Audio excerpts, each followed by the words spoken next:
저는 청년부에서 함께 예배하며 섬기고 있습니다. 그래서 청년부 새가족 교육에도 들어가고 있는데요. 이번 주에는 4명의 새가족이 있었습니다. 그래서 제가 이제 강의를 하러 좀 들어갔는데, 강의에 앞서서 좀 아이스 브레이킹을 하고자 우리 청년들과 좀 이런저런 이야기를 먼저 나눴습니다. 우리 교회는 어떻게 오게 됐는지, 그리고 어떤 이유로 이렇게 이 자리에 함께 하게 됐는지에 대한 이야기를 좀 나눴던 것이죠. 그런데 이야기를 하면서 굉장히 의미 있는 이야기들을 하였습니다. 이야기를 해보니까 모두 교회를 다니다가 직장, 학교, 또 생활의 환경의 변화로 자양교회 청년부에 출석하게 되었었는데요. 짧게는 3, 4년, 길게는 모태신앙의 청년도 있었습니다. 그러다가 교회를 다닌 시간과 상관없이 공통적으로 발견할 수 있는 하나의 고민이 있었습니다.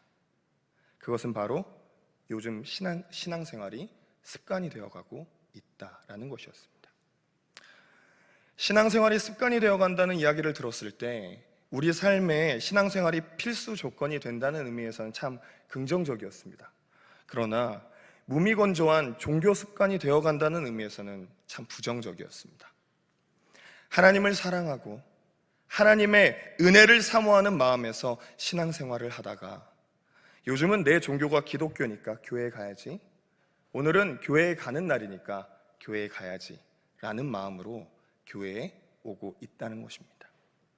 저는 이 이야기를 들으면서 교회에 출석이 익숙함이 우리로 신앙생활에서 가장 중요하고 소중한 근본 동기이자 이유인 하나님을 향한 사랑, 우리가 하나님께 드리는 믿음, 바로 그 믿음을 간과하게 하고 있다고 생각하게 되었습니다. 또한 이것이 지속되다 보면 어느 순간 우리에게는 종교 습관만 남게 되겠구나라는 생각이 들게 되었습니다. 이런 이야기를 나누면서 저는 저의 어릴 적 신앙의 모습이 떠올랐습니다. 저는 모태신앙입니다. 태어나 보니까 아버님이 목사님이셨고요, 어머님이 사모님이셨습니다. 저에게는 종교의 자유가 없었습니다. 그런 자유 없음에서 은혜로, 하나님의 은혜라고 저는 생각하는데, 아무튼 기독교를 종교로 받아들이게 되었죠. 저희 아버지는 예배의 태도를 굉장히 중요하게 생각하시는 분이셨습니다. 그래서 바른 자세로 바르게 예배 드려야 한다고 항상 가르치셨습니다. 제가 주일학교에서 예배하고 있으면 아버지께서는 종종 오셔서 제가 어떻게 예배 드리고 있는지 보고 가시곤 하셨습니다. 이처럼 지내다가 제가 초등학교 3학년이 되었을 때였습니다. 여름 성경학교를 하기 위해서 멀리 이제 떠났습니다. 아버지도 없고 뭔가 피곤하기도 하고 의욕도 없고 저녁 집회 찬양 시간에 맨 뒷자리에 자리를 잡았습니다. 그리고 거기에 살포시 옆으로 누워 팔을 베고 누웠습니다. 그리고 다른 친구들이 찬양하며 율동하는 모습을 구경하고 있었습니다. 그런데 바로 그때 저에게 아주 신비한 일이 일어났습니다. 제 귀에 음성이 들리는 것입니다. 나지막한 중저음의 목소리로 이런 음성이 들렸습니다. 종아리 30대. 저는 너무나 놀라서 화들짝 일어나면서 뒤를 돌아봤는데 저희 아버지가 장로님들이랑 딱 서 계신 겁니다. 그리고 눈으로 한 번 더 말씀하셨습니다. 종아리 30대.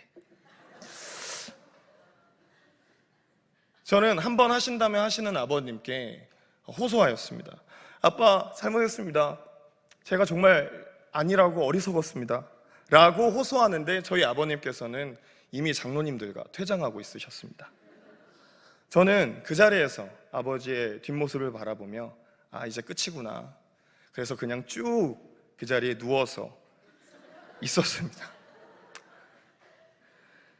그리고 수련회가 마치고 두려움과 공포로 집에 와 제게 예비된 종아리 30대를 맞았습니다.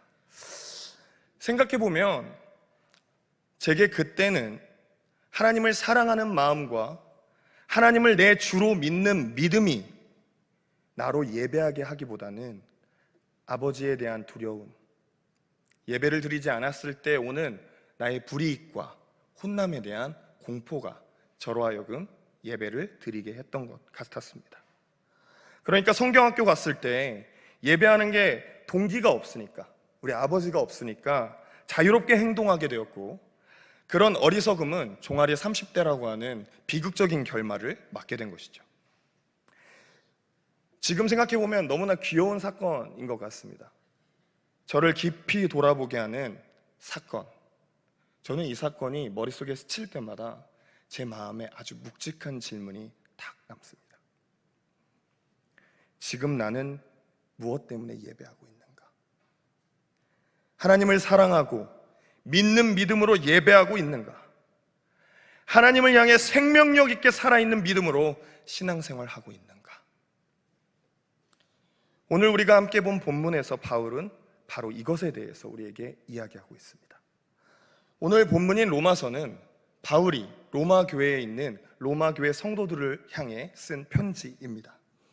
이 로마 교회는 바울이 세운 교회가 아닌데요, 신약 학자들인 주전 63년에 폼페이라고 하는 로마 군인이 이스라엘까지 왔다가 포로로 잡아간 유대인들이 그 자리에 모여서 살다가 그들의 후손이 그들과 관계되어져 있던 이방인들과 함께 세운 교회가 로마 교회라고 추정하고 있습니다. 그렇기 때문에 로마 교회에도 유대교적인 종교 기반이 있었습니다. 율법을 준수하는 행위를 통해 우리는 의롭게 될 수 있다. 이것이 바로 유대인들이 생각하였던 종교적 기반이었는데, 이와 같이 생각한 유대교적인 종교 기반은 로마 교회 성도들에게 종교 행위를 강조하였습니다. 그런데 이러한 것에 더하여 당시 예루살렘 유대인들의 종교 문화 또한 함께 가지고 있었습니다. 왜냐하면 로마의 유대인들과 예루살렘의 유대인들은 긴밀한 관계를 가지고 있었기 때문이죠. 뒤에 보면 사도행전이나 또 다른 여러 서신서에 보면 예루살렘에 있는 어려움이 있을 때 예루살렘에서 로마 교회에 연보를 요구하는 서신을 보내기도 합니다. 그래서 많은 신약학자들은 굉장히 긴밀한 관계가 있었다라고 보는데요, 이와 같은 관계성을 통해서 예루살렘에만 있었던 유대교적인 종교 기반뿐만 아니라 종교의 문화가 공유되어졌다, 이렇게 보고 있는 것입니다. 이 문화의 핵심은 다른 사람들에게 의인으로 인정받기 위해 사람들이 보이는 곳에서 종교 행위를 하는 것입니다. 당시 예루살렘 유대인들에게는 구제, 기도, 금식이라는 이 세 가지의 테마가 얼마나 잘하고 이루어가느냐를 통해서 그 사람의 종교심이 높다라고 평가하고 의로운 사람이라고 이야기하였습니다. 그렇기 때문에 사회적으로 의롭다 칭함받으며 명망과 인정을 받기 위해서 다른 사람들이 보는 곳에서 기도, 구제, 금식을 하였던 것이죠. 하나님을 향한 믿음이 아닌 나의 의롭다함의 칭함, 나의 사회적 명망, 나의 인정을 위하여 이들은 이 세 가지의 활동을 종교 활동으로 하고 있었던 것입니다. 이와 같은 모습에 대해 예수님께서도 분명하게 경고하시며 바로 이야기하셨습니다. 마태복음 6장 1절의 말씀입니다. 우리 함께 읽도록 하겠습니다.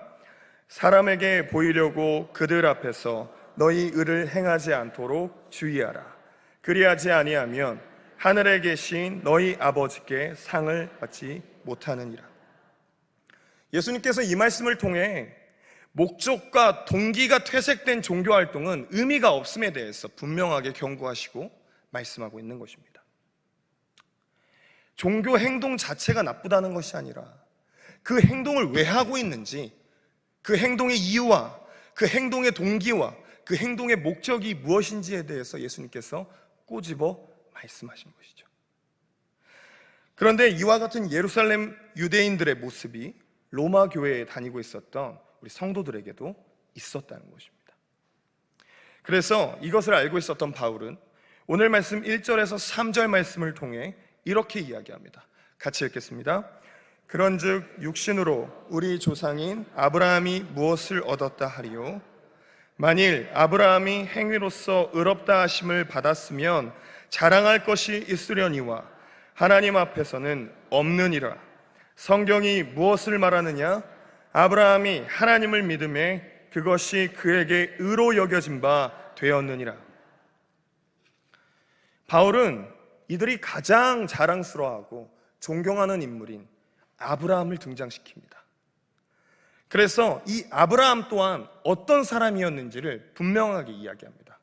아브라함 또한 그의 행동과 그의 행위가 아닌 하나님의 전적인 은혜로 얻게 된 그 의, 그것을 통해 의롭다 칭함받게 된 것이죠. 아브라함이 도대체 어떠한 활동과 행동으로 하나님께 그와 같은 믿음을 고백하였고 의롭다 칭함받게 되었을까요? 아브라함은 굉장히 어렵게 아들을 얻었습니다. 우리 성도님들이 잘 아시다시피 나이가 다 들어 100세가 다 되었을 때에 아주 사랑하는 아들 이삭을 얻게 되었죠.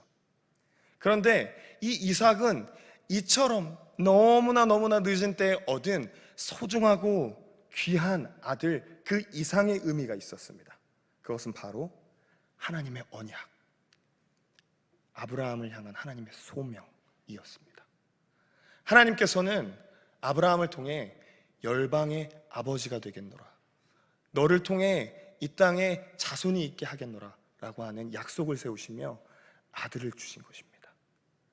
이삭은 너무나 사랑스럽고 귀한 아들 그 이상, 아브라함의 소명이자 하나님께서 허락하신 비전이었던 것입니다.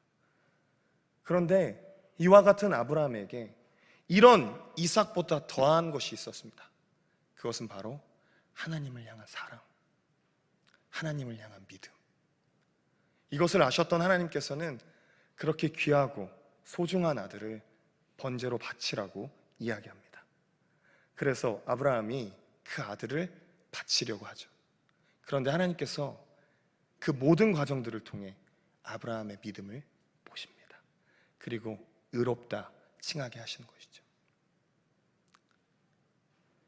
우리에게 허락된 소명, 우리에게 허락된 비전, 우리에게 허락된 하나님의 꿈마저 하나님께 드리는 그 믿음, 그 믿음으로 나아갔던 아브라함에게 하나님께서는 의롭다 칭하신 것입니다. 또한 성경을 언급하며 바울은 아브라함이 행위가 아닌 이 믿음으로 말미암아 하나님께 의롭다함을 얻었다고 분명히 이야기합니다. 즉 바울은 오늘 말씀을 통해 무엇 때문에 예배에 나오는지, 우리가 무엇 때문에 하나님을 믿고 있는지, 어떤 이유와 동기로 종교 행위를 하고 있으며 우리가 어떤 이유로 함께 모여 성도의 교제를 나누고 있는지, 그 동기를 로마 교회 성도들에게 분명하게 도전하며 이야기하고 있는 것이죠.